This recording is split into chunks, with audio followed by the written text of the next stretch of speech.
Good evening, everyone. I'm Cheryl Giovanoni, Chief Executive of the Girls' Day School Trust. Thank you so much for joining us this evening.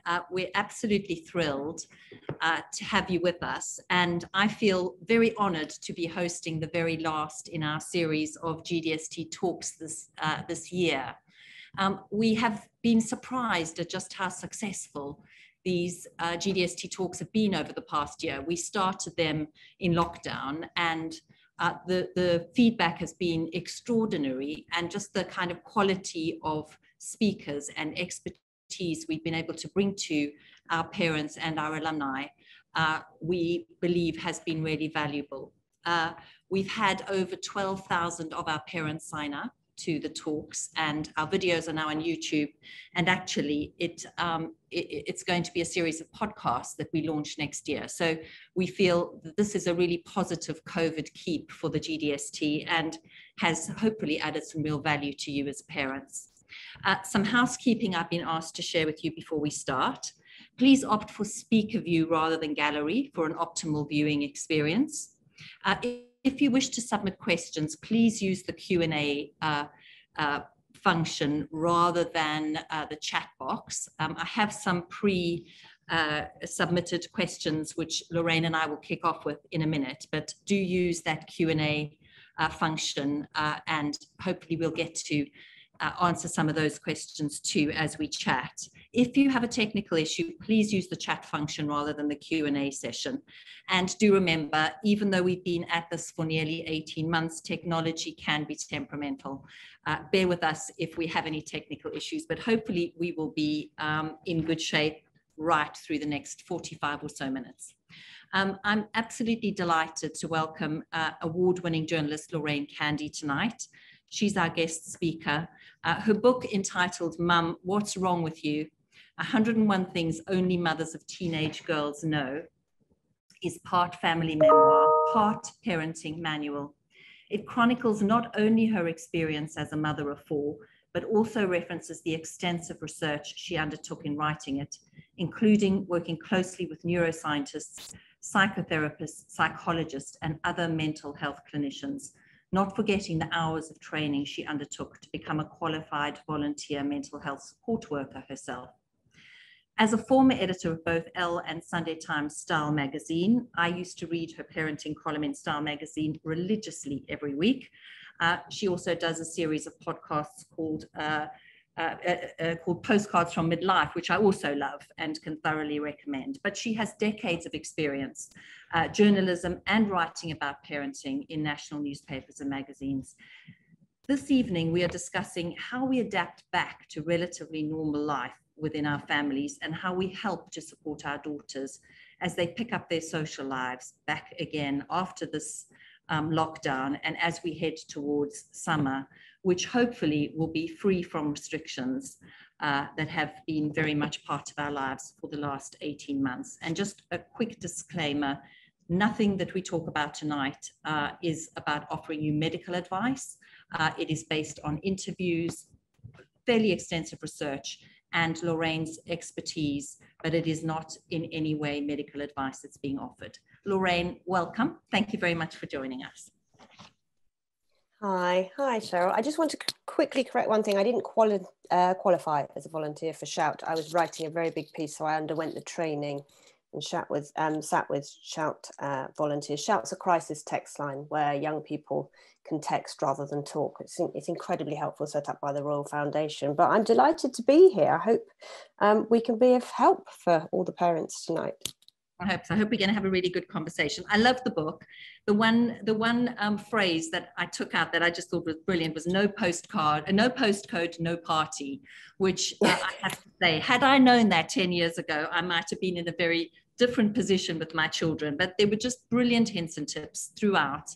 And what I particularly loved about the book is you managed to take some fairly anxiety-provoking material for parents and mothers in particular, and you turned it into a really good conversational storytelling piece that I thought made it incredibly reassuring as a mother that actually you're dealing with things that lots of other mothers have dealt with. So I thought it was very refreshing as a read.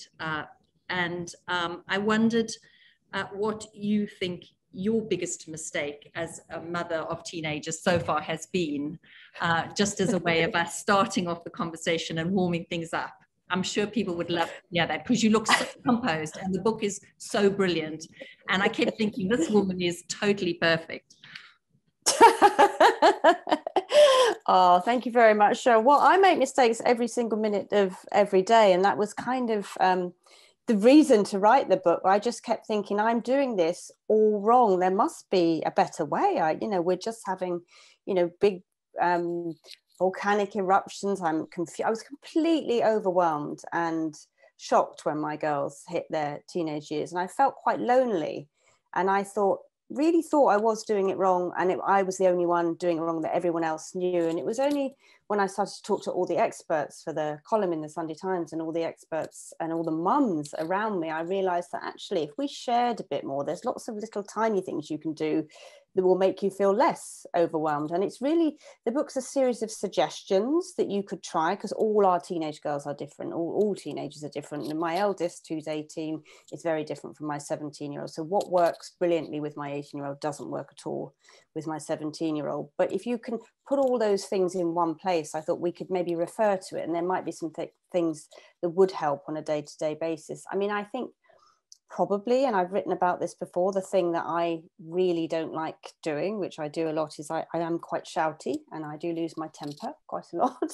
And I think, that's partly the stage of life that I'm at, where I'm slightly full of rage. I'm 52, but I've also got a 10-year-old as well. I've got a 10-year-old and a 14-year-old boy. So I wish I didn't shout so much, but what I've learned is to how to repair what happens when I do that. So I think that's probably my biggest, what they would call a parenting fail, isn't it? Right, let's go to some of the pre-submitted questions that people in the audience have sent us. First is, what do you do when your daughter's best friends are allowed by their parents to do things or go places that you're not yet comfortable with allowing your daughter? She wants to go to, you don't want her, she's going to feel left out. What advice would you give parents around that question? Well, I think in the context of this talk, that's quite an important one to start with. So we've had a year unlike any other year. So our teenagers last year during the pandemic experienced something that really no other generation of teenagers has experienced for a long time. And it's been really, really brutal for them. So on the eve of the summer, when we're letting them out, when they're getting their lives back, when they can go out and about, which they couldn't do last year when they were trapped at home on their screens with their dreadful parents, in this close area living together. I think what is good to know in the context of that question is that perhaps this year is the year we relax a little bit around them. This is the year, stress can help you grow emotionally. And this is what a lot of therapists told me. We keep trying to stop our children feeling stress or sadness or difficult emotions.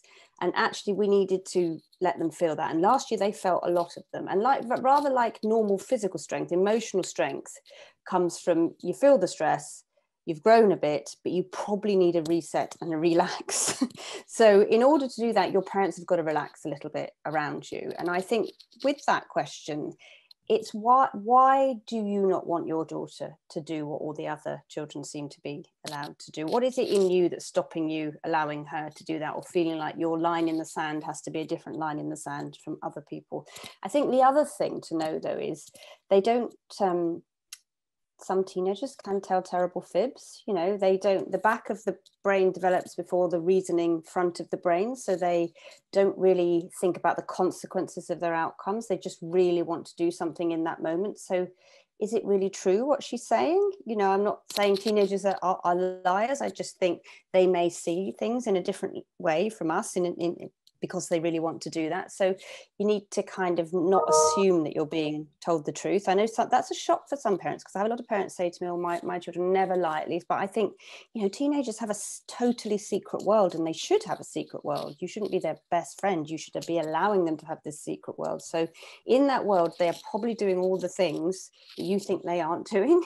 But it's about setting boundaries, isn't it? You need to set boundaries. You need to talk about how it affects you and what you feel about it, not how they are and what you feel about them. So you need to set your boundaries, and there needs to be consequences for your boundaries. So I guess in that situation, you're sort of saying, I am not comfortable. So-and-so's mum might be comfortable, but I'm not comfortable with it. And this is why. Tell me, listen to your teenager and what they think about it. And then you say, well, I don't want you to do it. And these are the consequences if you do go ahead and do it anyway, and then stick with that. You know, parenting is really hard sometimes. And you've got to draw some lines that, you know, will be tough to keep and will make you really, really unpopular. So you just have to I kind of knuckle down and do it. But again, I think, you know, could we relax a little bit this year? Could we be less about setting boundaries and more about them negotiating boundaries with us? There's a question that relates here to tips for warring teen siblings. And I think there's a thought linked to that. Something you've just said that struck me is, you know, you've got 2 teenage daughters. They're a little older now, but how did you work on the fact that you felt they needed to be treated differently? And did that cause some of the warring sibling rivalry because you were treating them differently?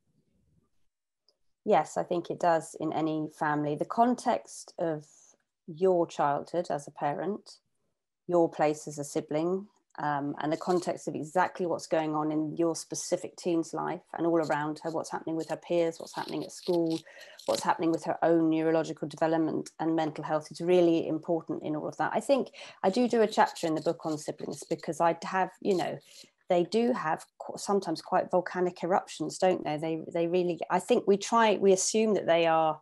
I mean, my daughters were incredibly close as little girls, but less so as they got older. But I think we assume that they should be friends and that that's where we're going. And actually, that's a very adult assumption. Both my teenagers and all teenagers are forming their own identity. So you're coming into the room with your identity, how you were parented. I think you are going to treat them both very differently just by the nature of the years passing and the context of what you've already learnt and where they sit within the family. I think just again to be curious about that, to listen to their thoughts on that, and just absolutely not assume that they're going to get along or make them do things together all of the time or treat them as the same person. As I say, one of my teenagers would react in a very different way to boundary setting from my other teenager. So it did the 2 things, you know, the way of doing with one didn't work with the other. And I think if you're constantly aware of that, then you have to just take a step back and have a moment and think, how am I going to deal with this? And also, you know, there's a story I tell in the book of the mum who's teenage girls would have volcanic eruptions over a towel being left on the floor. Whoever got into the bathroom first would just leave all the wet towels all over the floor. And this was just causing huge fights, constantly huge fights in the bathroom, and actually a physical fight with one of the girls almost knocking the door through to get to the other girl to fight over the towel. And she said, actually, in the end, the simplest thing to do was to buy each of them a set of towels. Now, sometimes when you're in the depth of this and you're tired and you may not have all the support, or you might be a single parent really struggling to settle these boundaries, you forget to take a step back and think, is there one practical thing I could do here which would stop that? Is there a bit I haven't seen? Or perhaps if I talk about it with some other mums, they will have done something that I can learn from. There are lots of little tiny practical things in the book that other mums have told me, and I thought, that's a really good idea. I just didn't think about that. And actually just buying 2 separate sets of towels and just thinking, it's a shame I seem to have made 2 children who can't share a towel, but just in this moment, I will just solve my problem in this way. It's brilliant. There's a live question in our Q&A box. If teens aren't able to think logically and have poor judgment and memory, should they actually be doing exams that determine their life outcomes at this age?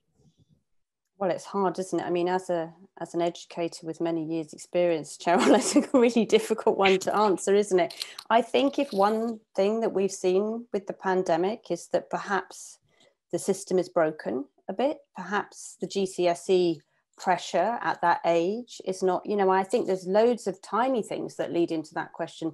In some states in America, teenagers go to school much later. Because the educators there believe, as has been shown, that their circadian rhythm is slightly different. So they do need to stay up later, and they find it really, really hard to get up early for the school time. It gives an almost jet-like feeling, jet-lag-like feeling to them. So that's a physiological thing that's happening, and we sort of ignore that and just carry on as if they don't go through that, and we just think they are adults, they should behave in an adult way. But actually all that change happening neurologically and physiologically and hormonally, that the hormones do have an effect, it's really hard for them to deal with. So, you know, particularly with girls, I do a piece in the book on the menstrual cycles and how it affects girls and how they think. And there's some real thinking around girls really struggling to do exams in the week before the menstrual cycle. A lot of research gone into that. So my opinion is that the system needs to be really looked at, and that exams need to be thought through in a better way and a much more individualistic way. I don't know if you've experienced that as an educator. I certainly think there is an element of neurodiversity among our teenagers as well, where we know some children are more suited to exams as a metric than other children. It doesn't mean they're more intelligent, it's just a better experience for some children, and they may be more neurologically suited to that. So I think it has to be unpicked, but again, that, you know, would be a very difficult thing to do, I think. Yeah, and you know, I think lockdown has suited some children more than it has others too. Some have found the learning environment actually quite conducive to the way they learn, as opposed to being in a classroom. So it's very much an individual thing. But we are hoping very much that the whole exam approach is going to be overhauled as a result of what's happened over the last 2 years. But you're in the hot seat. But maybe teachers, we'll keep the question for you. The next one actually. But maybe teachers need to think about that when they're faced with everyone in the room. What's this? Can I give a more bespoke, or not need, but can I give a more bespoke to each of these adolescents, because they're all going to be in a different way. We just treat them in, you know, I think the big thing we've learned from everything that's gone on with the Everyone's Invited, with the big report that's just come out on self-harm, is that we have to listen to what our teenagers are telling us, rather than telling them this is how it's going to be now on, this is how we want to do it from now on. We have to listen to them saying, you know, this doesn't suit me, or perhaps lessons could be shorter, or I'm really not comfortable learning anything about maths before 11 o'clock in the morning. I think there has been such an attitude that we know best as adults, and we've overlaid adult thinking around adolescence. And I think that's it's not helpful for them, and it's not conducive to them being successful. And as parents, we buy into that system. You know, I mean, I think the pressure to validate girls, particularly around academic success, has been a bit unbearable for some teenagers. And I think if we can step back from that, that would be really useful. In this summer, after last summer, if we could step back from the pressure of academic pressure on them and just let them be a bit more, without seeing them as lazy or not doing their work or not living up to the expectations of what we want and what our parents wanted for us, I think that would be really helpful. No, I agree with that. And I do think that technology, the advances in technology and the hybrid learning that is resulting is going to be hugely important going forward in terms of, you know, innovation around individual students. So I would agree. So here's a question around lockdown. My 14-year-old has always been shy and loved lockdowns, as she didn't have to face her social anxieties. She now struggles to leave the house for school or going out with friends. How can we help her gain confidence in herself again? Yeah, well, that is a really tricky one. And it's one actually I wrote a column about. So I did speak to someone who's working on the front line in adolescent mental health about that. The answer to that is she can't avoid it. So in sort of therapy terms, if you avoid something, you reinforce the belief that it's dangerous, or that you won't be able to do it, or that it will give you anxiety, or it will make you sad. So constantly avoiding is absolutely the worst thing that you can do for good mental health, and the worst thing. So we only build resilience by doing hard things. And we have to enable our children to do hard things. So there's been quite a trend among parents of my generation, and maybe slightly younger, to try and solve every single problem, to fix every problem. So I think, you know, this is a case where your daughter is going to have to do something, and you aren't going to be able to fix that for her, and you shouldn't be fixing that for her. She should be fixing for herself. So it's small, you know, what the expert told me is it's small things, small steps, a short walk with the dog, a short walk to the shops. It's that gradually socializing yourself again, but allowing her to avoid doing it or doing things for her is really unhelpful for her, and it may stop her growing in resilience, and she may reaffirm her belief that it's dangerous, or she can't cope herself. Just that is something, stepping back when a child is telling you something awful is going on and your first instinct is, what can I do to help you? That's not helpful. From all the experts I talk to, what is helpful is just letting them really talk about it and doing something they call active listening. So they are telling you something, you don't interrupt with your experience of it or what you think you can do to help it. You let them talk and you keep asking them questions. And actually what may be happening is that they are processing it themselves. And over a sort of, if you aren't offering any solutions, you've just listened to the conversation, you come back to it again the next day, in that 12 hours, they may have started to process what they could do or how they could feel themselves. But it's really hard not to step in, because we are fixers, we want things to be better. But if you can avoid stepping in and just learn to listen, that is really helpful to help more anxious children. Which I think is always a challenge for parents, to just listen rather than constantly thinking they've got to have the solutions. I think that's a really good thread that runs through the book in quite a powerful way. Another question around dating. My daughter is being asked to meet on dates with boys she only knows on social media from local schools. She knows who they are, but not personally. How do I navigate the dating scene? Well, I think, again, it's an interesting question. It's not your role to navigate the dating scene. It's your daughter's role to navigate the dating scene. So you are listening to what she is telling you and keeping the lines of communication open. You can't possibly affect the outcome of the dating scene with teenage girls. You just simply can't, because you can't know all the things that they're going through, and you can't know everything about their lives, and you can't know about the boys. This is a way of, this is a behavior change, isn't it, for young people? This is how they date. It seems a completely alien thing to us, but this is not an alien thing to them. Their world is not an adult world. It's a very, very different world from our world. So we can't overlay our thinking and our experiences across that, and therefore our responses to it. But I think what we can do, and what we would hope to be doing at home, is giving your daughter the language around it so she feels comfortable and confident, especially the language around consent, and what constitutes consent in any kind of relationship now.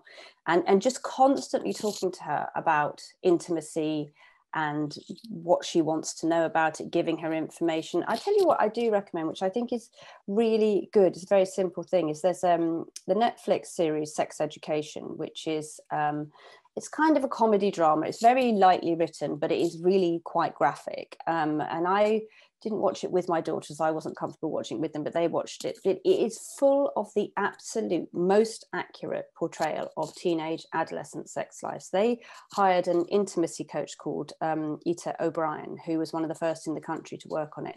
And she put into practice everything she had been told from all her research and interviews with young people in Britain today. She went on to win an award. When I May Destroy You won a BAFTA, she worked with the whole crew on I May Destroy You as well. And she's kind of led the way. So I would say watch that programme, because it's accurate.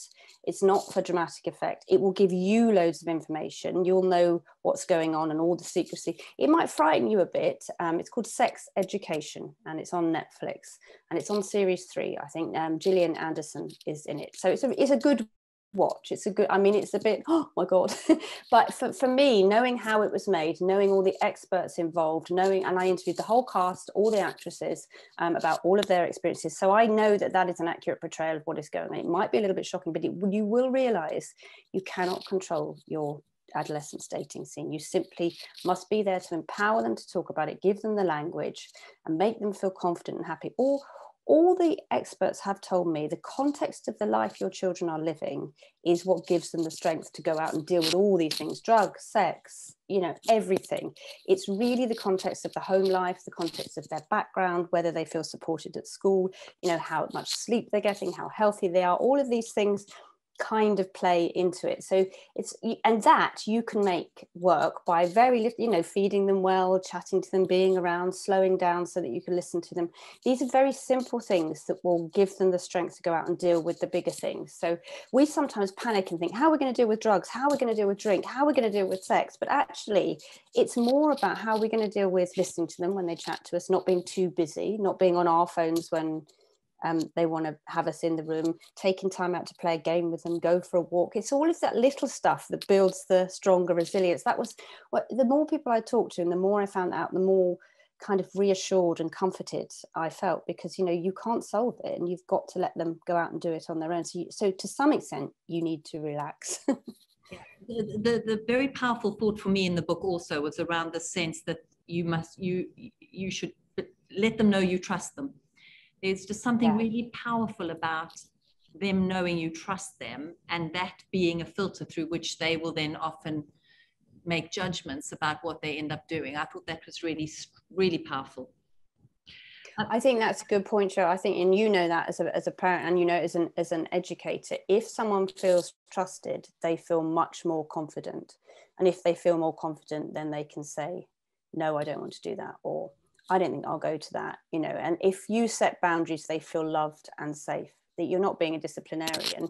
They have to have consequences for the boundaries. So I think that is a really important point to make. If you trust them, and it's really frightening to trust them, because sometimes in your head you still see them as 6, 7, 8-year-olds. I mean, I still say, please look when you cross the road to my 18-year-old. So it's like, you know, you still feel like that. But if you trust them, it makes life a lot easier for them.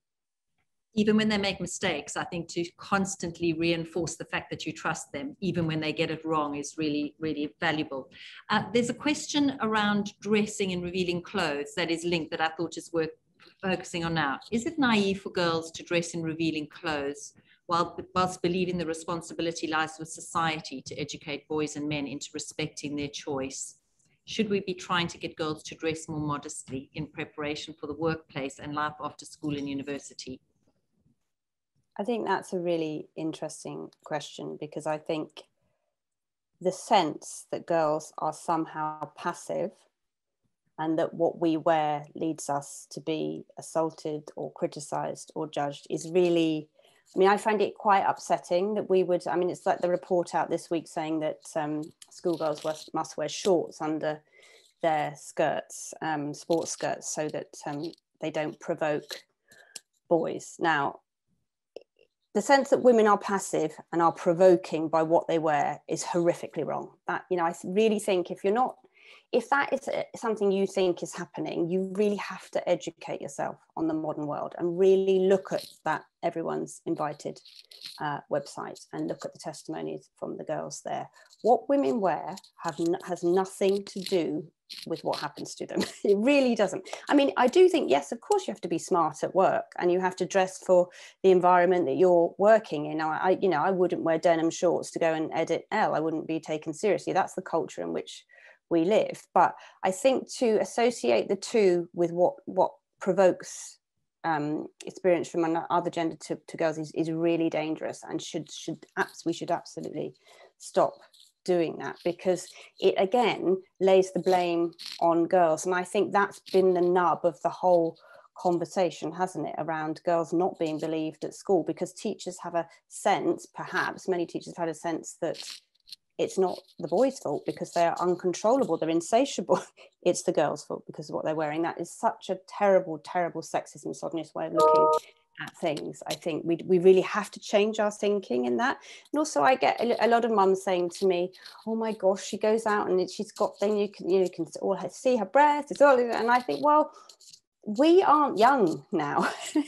There's a different culture around that, and my daughters will say they dress for who they are and for their friends and to be part of their tribe and to feel comfortable and confident and happy. And I think there's a lot of emphasis around what girls wear, which we just simply shouldn't be having those conversations, I don't think. I mean, the only time I have a conversation about what my girl's wearing is if it's pouring with rain and freezing cold and they go out without a coat on, and then I'll say, do you not think you might get a bit cold?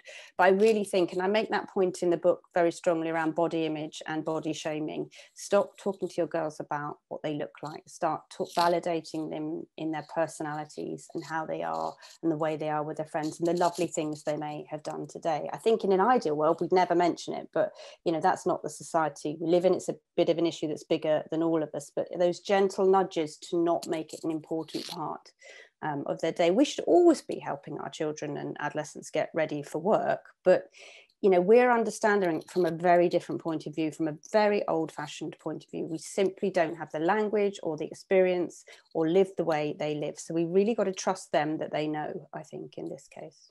Lorraine, it'll be interesting, therefore, to hear what you think about piercings and tattoos, because clearly that's something that is so much part of fashion and, the trend, and how that plays into your view of what kind of advice would you give parents around what they should seek to advise or ask of their children in that space? I think around that, you have to allow your children to tell you why and what they want to do. I mean, if your line in the sand is, I don't like piercings, and as long as you live with me, then I don't really want you to get and you've made that line, and you would have to set a consequence therefore. But personally, I think, why would you do that? This is not your body, particularly as they get older. I think the age is really important as well, at which people get sort of more extreme piercings or numbers of piercings, but it isn't your body, it's their body. So they should be able to be in control of that and in control of that and how they do it and what they do with it. And often, there's so much going on, isn't it? It's the context of asking for that or wanting that to be part of what they do. I really wouldn't make it your line in the sand. I haven't made it my line in the sand at all, piercings. I feel a bit more strongly about tattoos because of the permanency of it. But again, it's not my body, is it? It's their body. And I feel if you can talk about why you don't like it, what you think about it, and not make it about them or any judgment on them, then perhaps you can have a chat and say, look, could we wait? Or could we think about doing that next year? Is it possible that you could wait a little bit on this? Or is it possible that there was something else you could do that doesn't involve piercings or tattoos that would make you feel trusted and grown up? Because the whole of teenage is about forming an identity and separating from your parents. And that at the moment seems to be one of the ways in which teenagers are showing which tribe they belong, who they are part of, which peers they want to be around. But I do sort of think it's one of those things you think, why does it make you so cross? What is it in you and your experience that is making you really not want that to happen? They are frightfully illogical all of the time. There's a lot of chaos going on in their brains. Their hormones are flooding. They have estrogen receptors in their brains. It's coming in, it's going out. Their brains are being taken apart. The synapses are being rebuilt. So all of that is happening, and we keep applying adult thinking to that and wondering why they can't work out how to take the lid off something. And often for many teenagers, they just simply can't make those decisions. So if you're constantly listening to them and curious about what they're doing, perhaps you can spot the signs of them heading towards doing something that shows they're rebelling. It might just be they really, really want to have it done because that they like it. And I have been happy for my girls to express themselves in the way. And actually, the Girls' Day School Trust of, in all the educators I kind of work with seem to be very happy to let young women express themselves in their way as well. It's one of the reasons I wanted my girls to go to a school in the trust, because I felt there was an understanding of who they were as people. And that's what we've got to do. We've got to understand who they are as people. Yeah, I think it's a really good point. We've got a comment from Marina Nakano in the chat box. My issue with clothes is not the boys or the school, but it's through the entire commute and possibly parts of London where it's realistically not safe and our ideas cannot control. Yeah, I mean, if you feel your children are putting their safety at risk, then you have to be very firm about that. If you really feel that and you really know that, I mean, that's the thing. In a society we live in, I don't think it's polite to shout out at teenagers on the street. I mean, I wrote a piece for the Daily Mail about how girls are regularly abused out of car windows by men as they go to school, and certainly my daughters both experience it on a daily basis. And I talked to one mum whose daughter had extreme eczema, and this was brought on by her journey to and from school. And obviously then again, why should we change what we wear to stop people shouting at children in the street? Because, they're under 18, they're children. So it's kind of, that's abuse. So it shouldn't really be happening. And I think it's not lads, and it's this culture of banter again around us. So anyway, that aside, if you want to discuss with your girls how they dress that makes them feel safer, then that's the context of the discussion, not to dress to avoid men shouting at them. Are they feeling unsafe? If they're not feeling unsafe and they're resilient enough, and certainly I was as a teenager resilient enough to deal with that, then that's fine. But it's that constant conversation with them, isn't it? But try not to instill in their head that what they wear is provoking this behaviour, because that's absolutely the wrong message to be giving young women today. I think it instills real fear, which is such a mistake, isn't it? Yeah. There's a question around where you stand on alcohol for under 18s. Yeah. All of our biggest nightmare. Is it acceptable to allow them to drink at home, as you know where they are at least? Similarly, if all her friends have fake ID, we've all been there. Where do they get fake IDs? Brilliant, isn't it? They simply can't put anything back in the fridge with the lid on, but they can get fake ID. How can they do that? I don't understand. Entrepreneurial. I know, it's a real, it's like a micro business. Well, I think it's that thing where you have to make your view, not your view of them, known on it. It's illegal to drink if you're under 18, so that will go on any kind of record. We were just very clear that how we felt about it, that we, if you go out and you're under 18 and with your fake ID, this is illegal, it's against the law, be aware of that. But you can't control that. I do a chapter in the book about this, because we allowed our daughters to have, because you're allowed to have wine with food in hospitality. If you're under 18, I think over 16, and you're drinking or eating with family. I felt that banning things was dangerous, because it gave them a line in the sand to draw, rebelling against us. I felt it was better to have a really long discussion about what the outcomes of drinking too much would be, and I didn't want to normalize drinking too much, or I didn't want to say it's a rite of passage, you're all going to get drunk, but it can't, that does happen. I spoke to an addiction counsellor around this, and again, the context of how your teenager is growing up and everything else that's going on in the family, in the school, in her peer group, will affect how she is affected by alcohol, or her attitude to alcohol, or anything. And what the key seems to be, according to the therapist, to not start a habit forming. So it's the same with smoking and vaping, isn't it? These may be things they test. If you can try and stop them forming a habit around it or relying on it, then that's how you in some ways can avoid the risk. So it's just, but again, that's what's happening at home and their general resilience, and you pointing out the potential for it to become a habit as well. So there is a whole chapter on that in the book. But again, don't panic and don't expect the worst, because that's not helpful at all for them.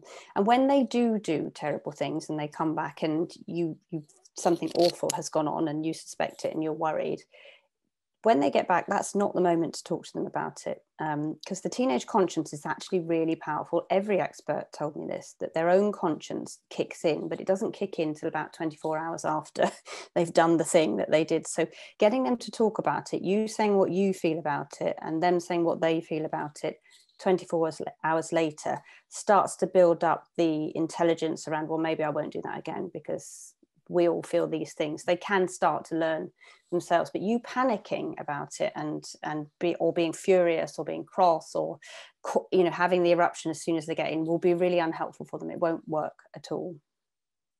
Great, thanks, Lorraine. I think we've probably got time for 2 more questions. The first is one that's come up. How do you help your daughter navigate peer pressure?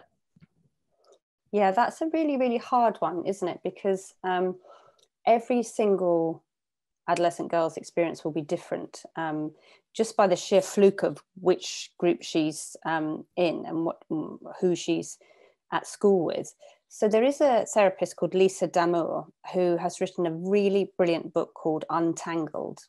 And Untangled, she counsels adolescent girls in schools, and she does a lot around bullying and peer pressure and the secrecy around that, because the secrecy is quite difficult to deal with around that. So it's about, I would really advise anyone to buy that book, because it is specifically about girls, and it's got loads and loads of frontline crisis case histories in it. It's called Untangled. But what she advises, and I've done quite a bit of Instagram lives with Lisa, is this: building the resilience at home and keeping the communication lines open so they can tell you what's really going on, not interfering, not talking to the other mums involved who may be on your WhatsApp group, liaising with the school to find out the actual true facts of what is going on. But it's about, again, you know, the report that was out this week on self-harm among adolescents showed that many of the signs started really early on, that the propensity towards that kind of behavior in adolescence started at 5, 6 and 7. So again, this is about building young girls' resilience as children, and their ability to say no to things and to feel really confident in saying no. But they are all going to be caught in that status thing. I don't think I've known one teenage girl that hasn't got in some way influenced by peer pressure, because her peers are the most important people in her life for a very short time. So you just need to keep the communication lines open so they can talk to you in a very calm, non-panicky way. The book is called Untangled, if you want to Google it. Great. Thanks, Lorraine. I'm sure there have been some really helpful things you've given us in terms of references, and there's some really brilliant suggestions at the end of your book too. Yeah. Final question: are the big music festivals really geared up to host unaccompanied 16-year-old? Wow. Yeah, given that's on were they ever? I mean, you know, there's the whole theory this year that all the 16-year-olds last year that didn't get tickets are going to be going this year. So if your girls are younger this year, they're going to be going with much older people. But I spoke to Fiona Stewart, actually, who's worked in festival land for many, many years. She set up the Green Man Festival. And she said there's some really practical things you can do if you think your girls are going to be at risk. You can Google the name of the festival and the word controversy and see what comes up and see what's likely to happen at that festival. You need to have the conversation about not buying drugs, not buying alcohol at the festival, etc. You need to have that conversation even if they're rolling their eyes all over the place at you. And they need to have a map. You need to be really practical, I think, about festivals, that everyone has a meeting point, that you've discussed all this in advance with the group. Do all that practical stuff. But then at the end of it, you've kind of got to let them go and do it. And I think that for me, the festivals was the really biggest fear, because it was so unknown and it was so random, and it really looked like it could be just down to fate, whatever happened. But actually, that's life. You know. How are they going to get there? How are they going to get home? All that practical stuff. Have they got enough battery on their phones? Can they get hold of you? Are they, you know, don't have the big arguments the week before the festival. You need to keep it so that they feel they can tell you anything in case something happens at the festival. Make sure that they're with friends, if you can, that trust, or you have the numbers of all the other mums so that you know what's going on. I mean, I think you can do all the practical stuff, but you know, you're going to have to let them go. I would be surprised if all the festivals go ahead this year, because I know that you know, the bands aren't as good, the acts aren't as good, and it's going to be quite a different experience, I think. But in saying that, my girls are going to several festivals, and I'm just going to have to deal with that and keep calm and carry on. Yeah, I think everyone's so desperate to get out there, they'll almost take you know, any old band, and as long as they can go to a festival, that's what they're looking forward to. There's a final comment in the chat box. I have to read it to you. It's brilliant. Please, could you remind us of the title, which we've done of the book, and could Lorraine please move in with us for the next 5 years? I tell you what, the thing we haven't mentioned is, and it's really, really important, it's such a small thing. Eat with your children. Try and have at least one meal a week with your teenagers. It was the single most repetitive piece of advice I got. Eat with your children. Even if you're going to sit on their beds and eat with them, don't let them go a week without eating with you, because it's a really sharing experience. And also really look after yourself. If you don't get your sleep, if you aren't healthy, if you aren't well, this is a really challenging time, the teenage years, much more challenging, I found, than toddlers or babies. You know, getting through that is going to require you to have a little bit of time to yourself and to take care of yourself. And if you take care of yourself, they see you doing it and they take care of themselves. It's the best parental role modeling you can do. There's another piece of advice: give them a hug a day, which again, I think you talk about in the book. Tell them you love them every day, which I thought was lovely and quite an important thing to remember, however you're feeling. I'm looking forward to you writing the book for young adults, Lorraine. That's the one I need currently, and which I would love to. Yeah. So please, will you crack on? I think that's probably all the time we've got, even though there are a million more questions and I have loads. One of them was all around civil discourse, which our heads, we all met yesterday. And if there was one thing they wanted to ask, it was around civil discourse and how we create an environment where there is good debate and, you know, making sure young people aren't angry about everything. We don't have time for it. We'll have to get Lorraine back at another stage. So Lorraine, thank you so much for sharing the last hour with us. It's been absolutely brilliant. I know you are really, really busy at the moment with all the other commitments you've got. So thank you so much for making time for the GDST. Thank you. It's been brilliant having you with us. So that brings our evening to a close. We will start the next series of GDST talks in the autumn. Any ideas or thoughts anybody has, things you'd like us to focus on, please let us know. Because we've got a whole series already planned, but we're always open to parents asking for specific things that they're most interested in. The recording of the session will be available. We'll share it with you when we've got it, and please feel free to share it with friends and family if you think it would be useful. I'm sure they will find it just as enlightening as we have tonight. All that remains is for me to wish everybody a wonderful summer. I hope it goes really well and that there are no problems with alcohol, drugs, sex, rock and roll, and summer festivals, because Lorraine tells us it's all going to be fine. Just stay calm and carry on. So thank you very much, and we hope to see you in the autumn after you've had a really good summer break. Thanks so much for joining us. Thank you. Bye-bye.